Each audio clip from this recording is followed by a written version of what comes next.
जय हिंद। आज हम लोग समझने का प्रयास करेंगे कि भारत के संविधान में अनुसूचियों की संख्या कितना है, इन अनुसूचियों को क्या क्या महत्व है, इसके बारे में हम लोग आइए डिटेल से चर्चा करते हैं। चलिए, भारत के संविधान में पहला अनुसूचियों के बारे में हम लोग आज चर्चा करते हैं, लेकिन ये भी चर्चा करेंगे कि भारत के संविधान में अनुसूची के अलावा और क्या क्या है। तो देखिए, भारत के संविधान में जो भाग होते हैं उन भागों की संख्या 22 होता है, लेकिन अगर हम लोग अनुच्छेदों की संख्या बात करें कि अनुच्छेद कितना होते हैं, तो भारत के संविधान में अनुच्छेदों की संख्या यहाँ पर होता है 395। तो अनुच्छेदों की संख्या कितना होता है 395, लेकिन अनुसूचियों की संख्या कितना होता है, तो अनुसूचियों की संख्या 12 होता है। तो भारत के संविधान में आज चर्चा करेंगे कि भारत के संविधान में अनुसूची कितना है। तो अनुसूची मतलब 12 है। तो 12 अनुसूचियों को हम लोग सबसे पहले समझने का प्रयास करेंगे। सबसे पहले समझेंगे अनुसूची 1। अनुसूची 1 में कहा गया है कि भारत राज्यों का संघ है, यानी भारत का वैसा राज्य जो मतलब एक संघ के रूप में हो। तो वैसे स्टेट को क्या कहते हैं, भारत के राज्य, यानी भारत के राज्य, यानी भारत के वह राज्य जो भारत से कभी अलग नहीं हो सकता है, उसको हम लोग कहते हैं भारत राज्यों का संघ। संघ का मतलब होता है जुड़ जाना और फेडरेशन का मतलब होता है अलग हो जाना। तो भारत के संविधान में संविधान निर्माताओं ने सबसे पहले अनुसूची 1 जोड़ा कि भारत का वैसा राज्य जो भारत से कभी अलग नहीं हो सकता, उसको हम लोग क्या कहेंगे, भारत राज्यों का संघ कहेंगे। तो भारत क्या है, राज्यों का संघ है, फेडरेशन नहीं है। भारत की कोई भी राज्य अगर चाह लेगा ना कि भारत से हम अलग हो जाए, तो कभी अलग नहीं हो सकता। इसलिए हमको कहते हैं कि भारत राज्यों का संघ है। हमारे संविधान निर्माता ने सबसे पहले अनुसूची 1 में यही जोड़ा कि हम लोग क्या हैं, भारत राज्यों का संघ है, यानी सभी राज्य मिल करके एक देश बनाया है जिसका नाम है भारत। तो भारत राज्यों का संघ है, फेडरेशन नहीं है। भारत राज्यों का फेडरेशन नहीं है, भारत राज्यों का संघ है। फेडरेशन का मतलब होता है अलग हो जाना, यानी भारत का वैसा राज्य जो भारत से कभी भी अलग हो सकता है उसको कहते हैं फेडरेशन, और भारत का वैसा राज्य जो भारत से कभी अलग नहीं हो सकता है उसको कहते हैं यूनियन। तो भारत में सबसे पहले अनुसूची 1 में क्या कहा गया है, भारत राज्यों का संघ है। जैसे देखिए, भारत को राज्यों का संघ होने का मतलब समझिए, यानी भारत राज्यों का संघ होने का मतलब कि कभी भी इसको अलग करने का प्रयास हो ही नहीं सकता है। अगर कोई भी राज्य अगर मर के भी चाहेगा ना कि हम अलग हो जाए भारत से, तो ये कभी नहीं हो सकता है।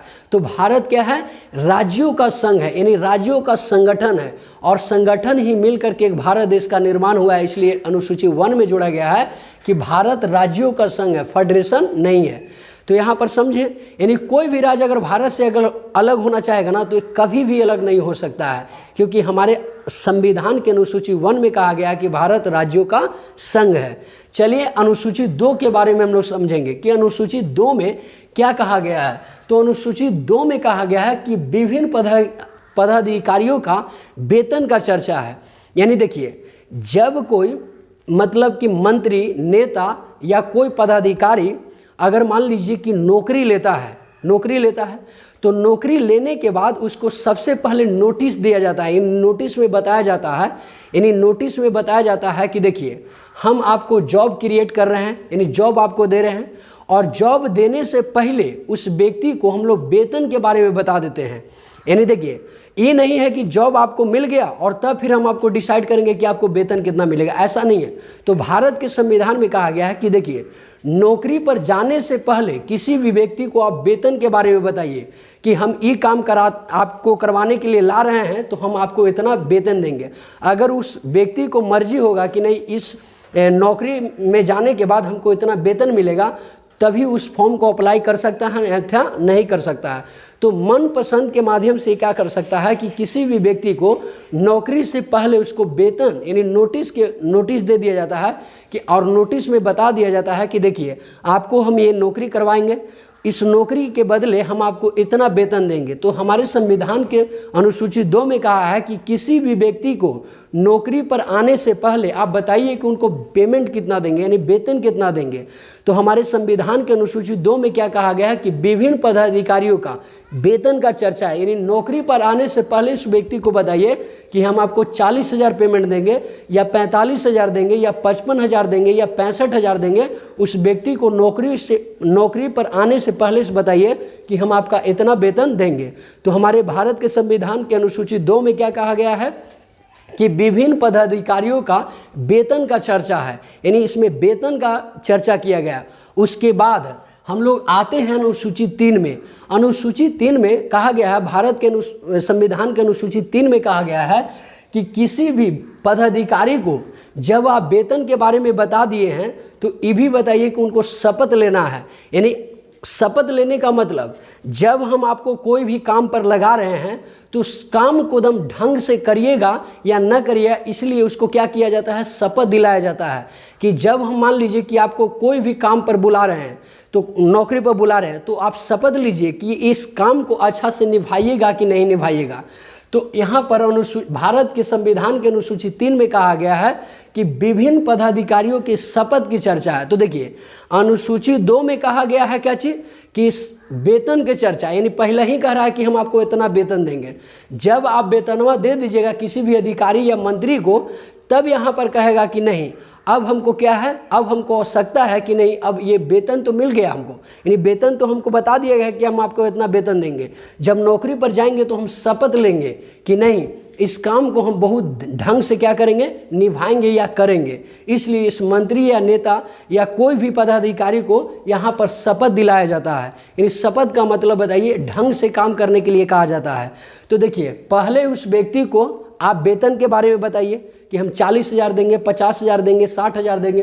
पहले उस पदाधिकारी को वेतन के बारे में बताइए। वेतनवा बता देने के बाद वहाँ पर आप कहिएगा जो भी मंत्री या नेता के जो अधिकारी है या अधिकारी है उनको पहले वेतन बता दिए। उसके बाद ये मंत्री या नेता या कोई भी पदाधिकारी कहेगा कि अब हम शपथ लेंगे, क्योंकि हमको पता है कि इस नौकरिया करने में हमको 45,000 का पेमेंट मिलेगा, यानी पेमेंट का मतलब वेतन मिलेगा। तब हम जा कर के क्या करेंगे, शपथ लेंगे। यानी हमको पसंद आ गया कि नहीं अगर हम 1 महीना यहाँ पर नौकरी करेंगे तो हमको 45,000 मिलेगा। इसका मतलब है कि इस व्यक्ति संतुष्ट है, इसलिए इस व्यक्ति को क्या किया जाएगा, शपथ दिलाया जाएगा। तो पहले वेतन का चर्चा अनुसूची 2 में, और अनुसूची 3 में कहा गया कि विभिन्न पदाधिकारियों का आप शपथ के बारे में बताइए, यानी शपथ के बारे में है। अब आप बताइए राष्ट्रपति को पहले ही चुनाव से पहले ही बताया जाता है कि हम आपको इतना लाख पर मंथ आपको क्या करेंगे, यानी यहाँ पर देंगे आपको मतलब वेतन। तो पहले राष्ट्रपति को भी वेतन बता दिया गया। उसके बाद राष्ट्रपति जब चुनाव जीतता है तो जब वो क्या चुनाव जीतने के बाद उसको चीफ जस्टिस ऑफ इंडिया यानी CJI कहते हैं, यानी सुप्रीम कोर्ट के मुख्य न्यायाधीश आते हैं इनको शपथ दिलाने के लिए। किनको, राष्ट्रपति को। तो राष्ट्रपति को भी चुनाव लड़ने से पहले राष्ट्रपति को बताया जाता है कि हम आपको इतना वेतन देंगे। उसके बाद राष्ट्रपति चुनाव जीतते हैं, उसके बाद CJI यानी भारत के सुप्रीम कोर्ट के जो मतलब मुख्य न्यायाधीश हैं उनको राष्ट्रपति को शपथ दिलाते हैं। तो पहले वेतन बताया गया अनुसूची 2 में, और उसके बाद अनुसूची 3 में बताया गया कि आपको अब शपथ दिलाएंगे यहाँ पर। चलिए चर्चा करते हैं अनुसूची 4 में। अनुसूची 4 में कहा गया है कि इसमें राज्यसभा के विभिन्न राज्यों के सीटों का आवंटन है। तो सीटों का आवंटन होने का मतलब समझिए, यानी यहाँ पर समझिए विभिन्न राज्यों के सीट की आवंटन है। यहाँ पर कहा गया है कि देखिए अलग अलग राज्य है जहाँ पर चुनाव होते हैं, लोकसभा राज्यसभा। तो देखिए कहा गया है कि लोकसभा का सीट कितना होगा इसके बारे में केंद्र सरकार डिसीजन देगा। यानी केंद्र सरकार यहाँ पर देखेगा कि वहाँ की जनसंख्या कैसा है। तो जैसा जनसंख्या केंद्र सरकार देखेगा वैसा ही उसको क्या करेगा, सीटों का आवंटन करेगा। इसका मतलब है कि जनसंख्या के आधार पर किसी भी राज्य में सीटों का बंटवारा होता है। यानी जो जितना बड़ा मतलब राज्य होगा वहाँ की जनसंख्या उतना ही अधिक होगा। उसके माध्यम से विभिन्न राज्यों में राज्यसभा में क्या होता है कि सीटों का आवंटन होता है। यानी लोकसभा में आपको कितना सीट मिलेगा उस राज्य को, और राज्यसभा में कितना सीट मिलेगा उस राज्य को, ये डिसाइड करती है कौन, तो केंद्र सरकार। केंद्र सरकार ही मतलब कि उस क्राउडली वाला जगह में, यानी सबसे मान लीजिए कोई उत्तर प्रदेश राज्य है, यहाँ की जनसंख्या मान लीजिए 22.5 करोड़ है, 22 करोड़। यहाँ पर जैसे भारत में एक राज्य है बिहार, बिहार में 12.5 करोड़ जनसंख्या। यहाँ पर कहा गया है कि जिससे जनसंख्या के आधार पर तो सीटों का बंटवारा होवे करेगा, ये भी देखा जाएगा कि वो राज्य कितना बड़ा है। तो जितना बड़ा राज्य होगा उसका सीटों का बंटवारा उसी प्रकार से होगा। तो राज्य सरकार और केंद्र सरकार दोनों मिलकर के ये क्या करता है कि सीटों का बंटवारा करवाती है। किसकी सहायता से? तो केंद्र सरकार के सहायता से। जैसे हम लोग बिहार में बात करें कि बिहार में राज्यसभा का सीट कितना है, तो राज्यसभा के सीट जो है वो 16 सीट है। अगर वही हम लोग बात करें कि बिहार में लोकसभा का सीट कितना है, तो लोकसभा का सीट यहाँ पर 40 है। तो देखिए राज्यसभा का सीट बिहार में 16 और लोकसभा का सीट यहाँ बिहार में कितना है, तो 40 है। अगर वही हम लोग बात करें कि उत्तर प्रदेश में राज्यसभा का सीट कितना है, तो 31 सीट है। राज्यसभा में 31 सीट है, यानी 16 दूनी 32, यानी बिहार से दुगना कहाँ पर है सीटों की संख्या, तो उत्तर प्रदेश में। ये राज्यसभा की बात कर रहे हैं। तो देखिए राज्यसभा में 31 सीट उत्तर प्रदेश में है। वही बिहार में बात करें कि राज्यसभा की सीटों की संख्या कितना है, तो 16, लोकसभा का मतलब यहाँ पर 40। तो देखिए सीटों का बंटवारा केंद्र सरकार करती है वहाँ के मतलब कि क्षेत्रफल को देख करके, यानी उस राज्य के क्षेत्रफल को देख करके केंद्र सरकार क्या करती है, यहाँ पर सीटों का आवंटन करती है। तो हमारे संविधान के अनुसूची 4 में कहा गया है कि राज्यसभा के विभिन्न राज्यों में सीटों की आवंटन की चर्चा है।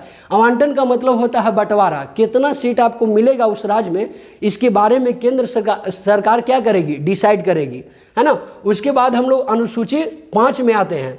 अनुसूची 5 में कहा गया है कि SC/ST के प्रशासन की चर्चा है।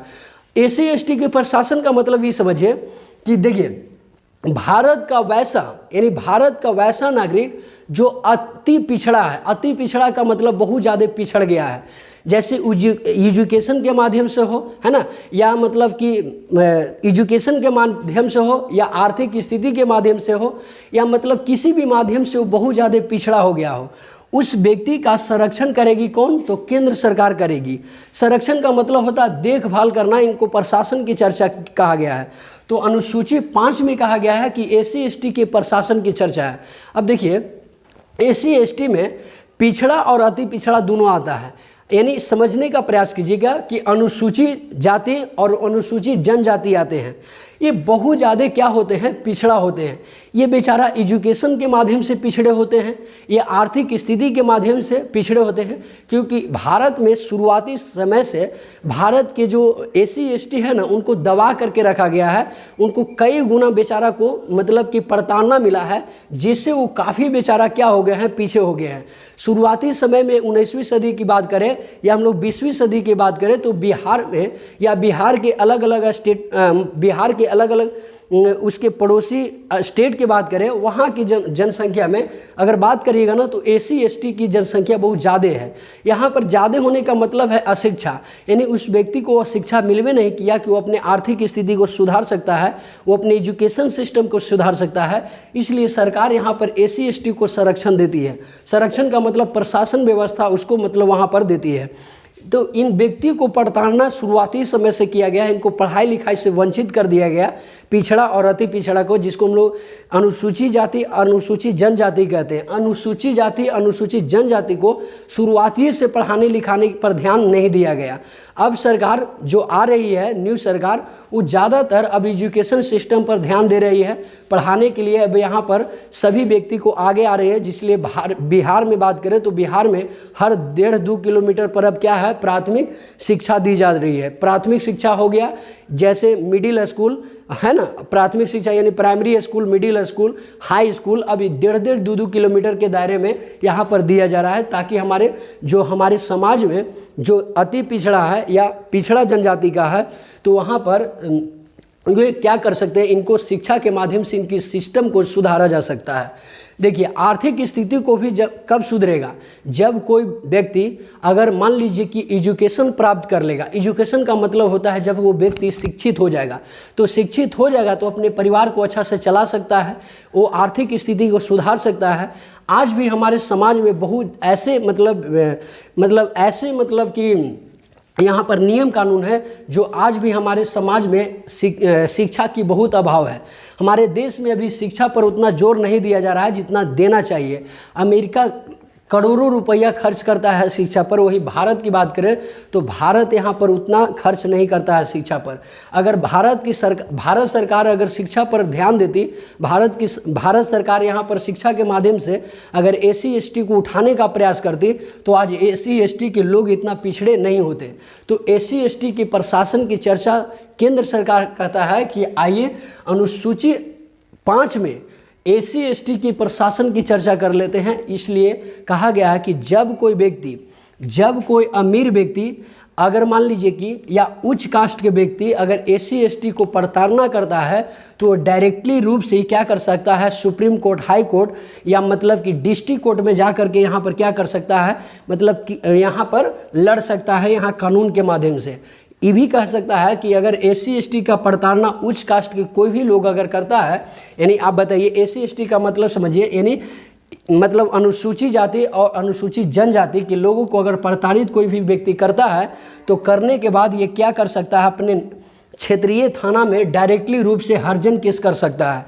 तो हर्जन केस करने का मतलब है कि उसको प्रशासन यहाँ पर दिया गया है, यानी प्रशासन देने का मतलब इसको सबसे ज़्यादा मान्यता हमारे संविधान के अनुसूची 5 में दिया गया है कि आपको अगर कोई भी प्रताड़ित करता है, कोई भी आपको दबा करके चलता है तो उसको पर आप केस कर सकते हैं। लेकिन हाँ, वो अगर वैसा व्यक्ति वो करता है तब, अगर वो ऐसा करने से वंचित रहता है तो उस व्यक्ति पर आप केस नहीं कर सकते हैं।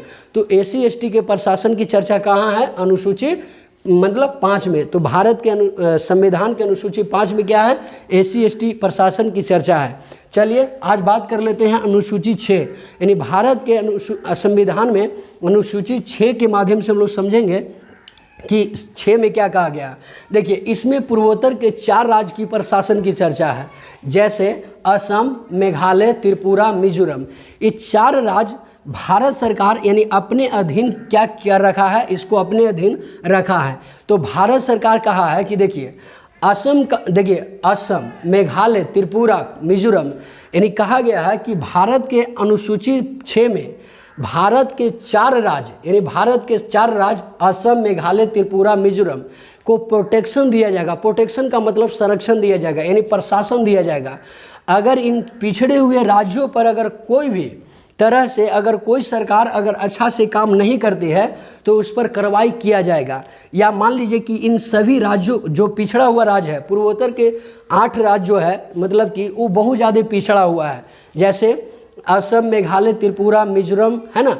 फिर उसके बाद बहुत सारे ऐसे मतलब पूर्वोत्तर के 7 राज्य और हैं जो मतलब यहाँ पर क्या है, बहुत ज़्यादा पिछड़ा है। तो और सब पिछड़ा है लेकिन ये 4 राज्य सबसे ज़्यादा पिछड़ा है, इसलिए इसको कहा गया है कि हम आपको प्रोटेक्शन देंगे। प्रोटेक्शन का मतलब संरक्षण देंगे। तो संरक्षण देने के बाद किसमें कहा गया है, तो भारत के संविधान अनुसूची 6 में कहा गया है कि हम क्या करेंगे कि आपको संरक्षण यानी प्रशासन व्यवस्था देंगे। इसलिए देखिएगा यहाँ पर असम राइफल्स के बहुत सारे सैनिक रहते हैं, यहाँ पर इस सब राज्यों में तैनात रहते हैं। अगर कोई भी उपद्रवी यहाँ पर कांड होता है तो इसको दबाने के लिए क्या CISF जाता है, CRPF ही सब जाता है और जा करके इस उपद्रवी को यहाँ पर क्या कर सकते हैं, इसको दबा सकते हैं। तो कोई भी अगर मान लीजिए कि स्टेट में, इन 4 स्टेट में से कोई में अगर मान लीजिए कि यहाँ पर उपद्रवी कांड हो गया या मान लीजिए कुछ मतलब भड़काऊ बात से यहाँ पर अशांति फैल गई तो फैल जाने के बाद इसको संरक्षण कौन देगा, तो केंद्र सरकार इसको संरक्षण देगा। यानी प्रशासन हमेशा वहाँ पर मतलब कि देखभाल करती है इन 4 राज्यों का। तो प्रशासन किसको किसको देखभाल करती है, तो असम को, मेघालय को, त्रिपुरा को और मिजोरम को। यहाँ पर कोई प्रकार के अगर कांड हो गया तो ये इसका जिम्मेदार कौन होता है, केंद्र सरकार होता है। इसलिए केंद्र सरकार यहाँ पर सबसे ज़्यादा क्या करता है, इन चारों राज्यों को प्रोटेक्शन देता है, यानी संरक्षण देता है। यहाँ पर जो फौजी होते हैं, जो सैनिक होते हैं, ये सैनिक क्या कर सकते हैं कि यहाँ पर देखभाल कर सकते हैं यहाँ पर इन चारों राज्यों का। तो हमारे संविधान के अनुसूची 6 में कहा गया है कि भारत क्या है, भारत में इनमें पूर्वोत्तर के 4 राज्य को प्रशासन की चर्चा है, यानी 4 राज्य यहाँ पर प्रशासन का काम कर सकता है। इसलिए इन सभी 4 राज्यों में सरकार क्या करती है, देख रेख करती है। देख रेख करने का मतलब समझ रहे हैं ना, यानी यहाँ पर अशांति अगर फैलेगी ना तो केंद्र सरकार जिम्मेवार होगा, तो केंद्र सरकार पर ये पूरा जिम्मेदारी यहाँ पर रहती है। इसलिए कहा गया है कि चारों राज्यों में किसी प्रकार का उपद्रवी कांड नहीं होना चाहिए। इसके लिए कौन जिम्मेदार हो जाएगा, तो केंद्र सरकार। इसका टोटल खर्चा यानी सैनिक व्यवस्था का टोटल खर्चा केंद्र सरकार उठाता है। यहाँ पर इन चारों राज्यों में केंद्र सरकार इसका सैनिक व्यवस्था को देखता है। जैसे असम हो गया, मेघालय, त्रिपुरा, मिजोरम, इन सभी में क्या करेगा, केंद्र सरकार इसको मतलब जितना भी हमारे मिलिट्री पावर होंगे, ये मिलिटेंट्स होंगे, इनको देख रेख करने के लिए हमारे केंद्र सरकार क्या होंगे, जिम्मेवार होंगे। जो भी यहाँ ड्यूटी करेगा वो केंद्र सरकार यहाँ पर पैसा उनको देगी, है ना। तो इसमें क्या है, अनुसूची 6 में कहा गया है कि इसमें पूर्वोत्तर के 4 राज्य को प्रशासन की चर्चा है। ठीक है, आगे नेक्स्ट वीडियो में हम लोग अनुसूची 6 के बारे में अनुसूची 6 के बारे में आज चर्चा किए हैं।